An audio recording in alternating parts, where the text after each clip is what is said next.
జిల్లాలోని రైస్ మిల్లర్లు ప్రభుత్వ ధాన్యం కొనుగోలు కేంద్రాల నుండి వచ్చిన ధాన్యాన్ని దించుకునేందుకు ప్రాధాన్యత ఇవ్వాలని జిల్లా కలెక్టర్ బి చంద్రశేఖర్ అన్నారు.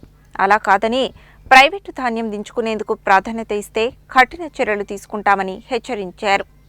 రబీ ధాన్యం సేకరణలో భాగంగా మిల్లుల వద్ద లారీల అన్లోడింగ్ జాప్యం జరుగుతున్నదని వార్తలు వచ్చిన నేపథ్యంలో మంగళవారం ఆయన జిల్లా ఎస్పీ శరత్ చంద్ర పవార్తో కలిసి మిర్యాలగూడలోని వాగ్దేవి రైస్ మిల్, మహేశ్వరి పారా బాయిల్డ్ రైస్ మిల్లులను ఆకస్మికంగా తనిఖీ చేశారు. ముందుగా వాగ్దేవి రైస్ మిల్లును ఆయన తనిఖీ చేసి మిల్లుకు వచ్చిన ప్రభుత్వ, ప్రైవేటు ధాన్యాన్ని పరిశీలించారు.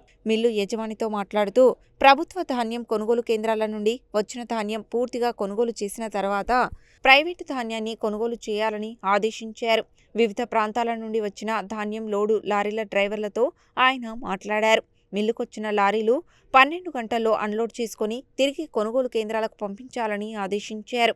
అవసరమైతే హమాలీలను ఎక్కువ మందిని ఏర్పాటు చేసుకుని అన్లోడ్ను పెంచాలన్నారు. రానున్న 10 రోజులు జిల్లాలో ధాన్యం కొనుగోలును వేగవంతం చేయాలని, ప్రత్యేకించి ప్రభుత్వ కేంద్రాల ధాన్యం కొనుగోలును వేగవంతం చేసేందుకు ఇతర ప్రాంతాల నుండి ధాన్యం రాకుండా డిండి, అవంతిపురం తదితర ప్రాంతాలలో చెక్పోస్టులు ఏర్పాటు చేయాలని వ్యవసాయ, రెవెన్యూ, పోలీస్ శాఖల అధికారులతో బృందాన్ని ఏర్పాటు చేయాలన్నారు.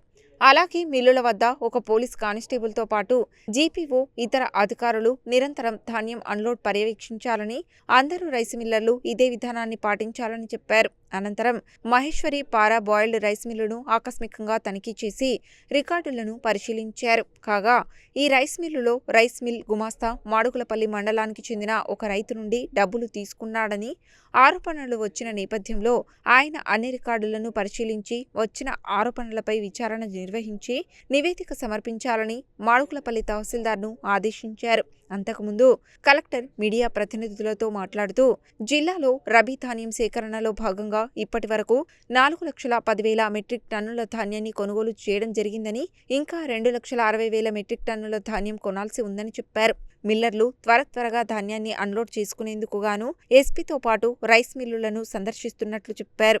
అన్ని రైస్ మిల్లులకు ప్రైవేటు, ప్రభుత్వ ధాన్యం వస్తున్నప్పటికీ మిల్లర్లు ప్రైవేటు ధాన్యానికి ప్రాధాన్యత ఇవ్వకుండా ప్రభుత్వ కేంద్రాల ద్వారా వచ్చిన ధాన్యానికి ప్రాధాన్యత ఇవ్వాలని, ప్రభుత్వ ధాన్యం పూర్తిగా కొనుగోలు జరిగిన తర్వాత ప్రైవేటు ధాన్యాన్ని కొనుగోలు చేయాలని ఆదేశించారు.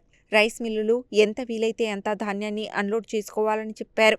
ప్రతి మిల్ పాయింట్ వద్ద ఒక అధికారిని, పోలీసును ఏర్పాటు చేస్తున్నామని, వచ్చిన వాహనాలు 12 గంటల్లోపు ధాన్యాన్ని అన్లోడ్ చేసి తిరిగి పీపీసీ కేంద్రాలకు వెళ్లిపోయేలా కార్యాచరణ ప్రణాళిక రూపొందించామని, రానున్న 10 రోజులు జిల్లాలో ప్రైవేటు వ్యక్తుల నుండి వచ్చిన ధాన్యాన్ని హోల్డులో పెట్టాల్సిందిగా ఆయన అధికారులు, మిల్లర్లను ఆదేశించారు.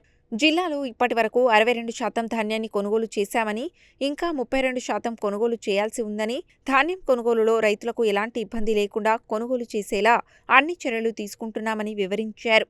మిల్లర్లకు సంబంధించి బాయిల్డ్ కోటా ఇవ్వడం, మిల్లర్ ఛార్జీలు ఇవ్వడం వంటివి పూర్తి చేయడం జరిగిందని, అందువల్ల మిల్లర్లు సైతం పూర్తి స్థాయిలో ప్రభుత్వానికి, రైతులకు సహకరించాలని కోరారు. క్షేత్రస్థాయిలో ధాన్యం కొనుగోలును ఎప్పటికప్పుడు పర్యవేక్షించి రైతులకు ఇబ్బందులు లేకుండా చూస్తామని ఈ సందర్భంగా కలెక్టర్ వెల్లడించారు. జిల్లా ఎస్పీ శరత్ చంద్ర పవార్ మాట్లాడుతూ మిల్లర్లు మిల్ పాయింట్కి వచ్చిన వాహనాలను 12 గంటల్లో అన్లోడ్ చేసుకోవాలని, అన్లోడ్ చేసుకోవడంలో ఇబ్బందులు సృష్టిస్తే కఠిన చర్యలు తీసుకుంటామని, పోలీస్ తరపున మిల్లులో ఒక కానిస్టేబుల్ను ఏర్పాటు చేస్తామని, ప్రభుత్వ ధాన్యాన్ని దించుకునేందుకు మొదటి ప్రాధాన్యత ఇవ్వాలని అన్నారు. మిర్యాలగూడ ఆర్డీఓ రమణారెడ్డి, పౌర సరఫరాల జిల్లా మేనేజర్ రాంపతి నాయక్, డీఎస్ఓ వెంకటేశం, తహసీల్దార్ శ్రీనివాస్, ఇతర అధికారులు తదితరులు ఉన్నారు.